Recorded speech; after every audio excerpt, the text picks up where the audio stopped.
Hello, my name is Forfox. I make alien ship content with my Prowler and my org called Dreamsquad, and I have tons of topics to cover in this video. First, we have an official CIG response from the lead ship technical artist because of my previous video discussing the many issues of the Esperia Prowler. We have Ollie43 jumping into my comments and posting a video referencing my video. We are going to be discussing the new alien ship debuting here at IAE. We have Prowler bug fixes and buffs after almost 3 years. The Talon series got a brutal nerf, the Khartu-al got a nerf, the Banu defender received some changes, and the blade as well. Furthermore, could the Scythe be made available again? Lastly, to help keep you guys watching to the very end and to hopefully earn your interaction, I will go outside my alien ship discussions to talk about a very important ship called the Kraken.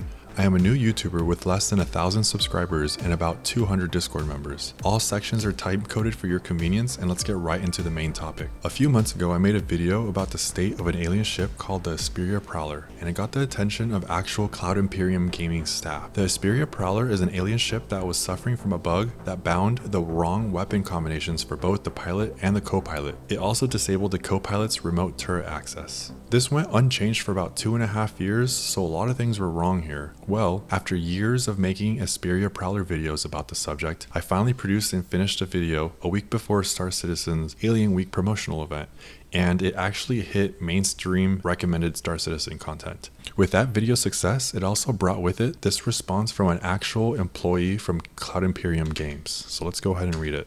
Hello, I'm the lead ship technical artist at CIG. We will not be able to fix these issues mentioned for Alien Week, but your video has been shared internally and we will be discussing each issue you've mentioned. Thank you for making this video and posting it in the issue council. Cheers. How cool is that? My org is made up of tons of Esperia fanboys and girls who have all made the efforts to bring the Prowler's issues to light in a variety of different media medians. So this was a huge win for the alien ship community. It even brought Ollie43 into the comments. As a fan of the Prowler, this was a great insight to the negative sides of it that I didn't know about. Great job. How awesome. He even made a video about the Prowler and put credits of me in the video. Ollie, if you're listening, you are a beautiful and handsome man and I wish you the best. Now, fast forward a few months from that video's release and patch 3.20 gets released to the PTU, and we were able to shoot out of the turret. Success. I have been waiting years for this moment. With all my excitement, me and my best friend ran to do bounty missions. Then we found out that the targeting inside the remote turret on the Prowler was bugged.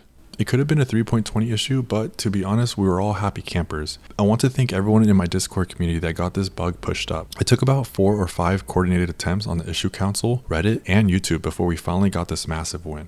So let's talk about this new alien ship that we have. So we got this new alien ship that looks like Destiny's Ghost. It's a fantastic looking ship, and I especially love all the hard angles and geometry featured on the exterior. The interior layout is not what I expected. It took a quick second to wrap my head around the idea that the pilot's seat swivels into a new direction while the rest of the interior behind him is on a completely different grid of physics. But it's not. The flight input controls are oriented so that it could take off like a rocket. Again, it's a bender of a thought, and it's crazy that they pulled something like this off. It is unbelievable that the ship has 3 floors, and I am personally wondering if I should make the adjustment to replace this with my defender. Next, let's talk about all of the recent alien ship nerfs and buffs. Okay, so we're in the ship nerfs and buff section of this video, which is going to include pictures taken from Urkel.games and a new website that someone referred to me called spviewer.eu.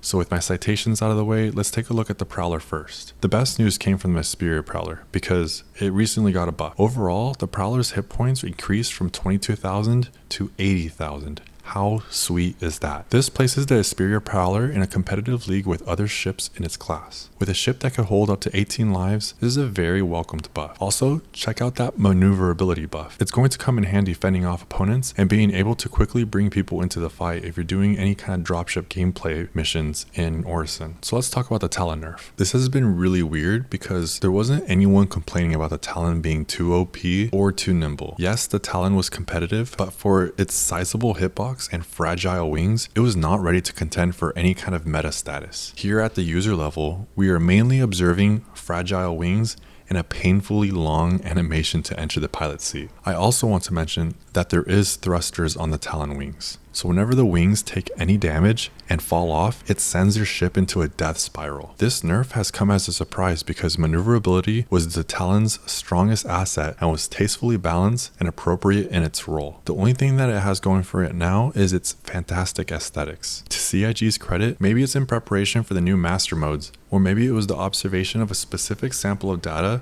that led to the decision. If they wish to keep this new value, they should consider fixing the wings. So let's talk about the Khartu-al. The Khartu-al is an alien scout ship, loaded with the same weapon hardpoints that the Talon has, which is 2 S4 hardpoints. There's no missiles on the Khartu-al. The unique feature of the Khartu-al is the ability of the 4 gimbaled main thrusters to produce uniform thrust in any direction. It is the designer's intent to attribute the Khartu-al with the reputation of being nimble and maneuverable, but it recently got hit with a significant nerf, limiting the ship's maneuverability, which brings up the same type of issues the Talon is facing and magnified by the nerfs. Currently, the Khartu-al is limited by its volume displacement to maneuverability ratio, which makes it an easy target at medium range. The Khartu-al can be maneuverable, but with such a wide silhouette, its surface area reduces the impact of the unique thruster technology featured on the Khartu-al. The discussion here is that the ship can benefit from reclassifying the Khartu-al's chassis. I recommend considering heavy or medium chassis attributes for this military scout ship. It's kind of like having a V8 engine with a well-built frame, but with an emphasis on achieving great omnidirectional mobility. The reason being is that this ship doesn't contend well in the equivalent light fighter interception role. Also, there's nothing really stopping interceptors from being exclusive to light chassis class vehicles. Without an increase in maneuverability, overall health pool, and amenities, the Khartu-al will be continuously tried and traded. So let's look at the Banu Defender. The Banu Defender's mass has been cut in half, along with the thrust capacity. CIG has mentioned that it is currently in a mass balance, and it's going to take some testing to see if it significantly alters the Banu Defender's flight characteristics. So far from the numbers, it seems like the thrust capacity has been adjusted for the change in mass. So now let's talk about the blade. The Esperia blade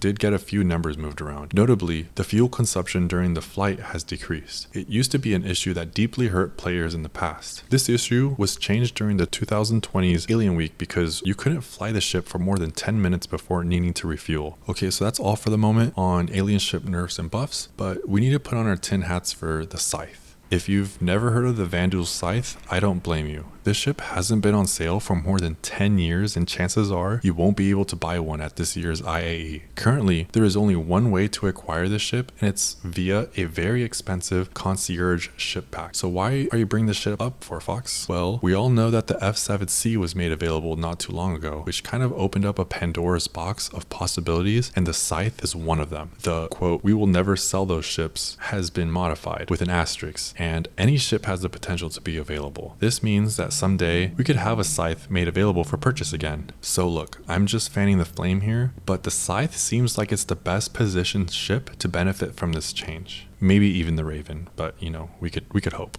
Okay, so as promised, let's talk about the Kraken. Lurking on the Star Citizen Reddit, a user that goes by the name of Xav1 posted this picture showing the Drake Kraken with extra landing area, which I think is a good idea, mainly because you'll be able to carry more ships on this platform. Will it make it overpowered? I don't think so, but it will provide more functional space for a large org to park and let the space bus take you to your destination. A feature that I enjoy a lot aboard the Hammerhead, because while the pilot is driving us around, I get to be a little passenger princess and just enjoy the comforts of not having to drive and navigate. Essentially, you can consolidate your fleet to be able to be operated by a single pilot, and I see the potential for a lot of economical benefit and efficient use of time when utilizing larger landing pads like this. So that's it for the Kraken. I would also like to mention that we do need more crewmen for our Dreamsquad Org, so feel free to sign up or join the Discord if you want to be on call. I want to emphasize here that there is no ship requirements to join, but we do have a huge amount of Tavaran pilots, which I think is so awesome. Currently, we got like 80 dedicated members, which I think is enough to almost fill a whole server, and about 200 members on standby. So consider joining Dream Squad if you don't have an org, because one day when this game releases and you're getting bullied, you'll want to remember that you could summon a war party. Anyways, that's it guys. Have a good night.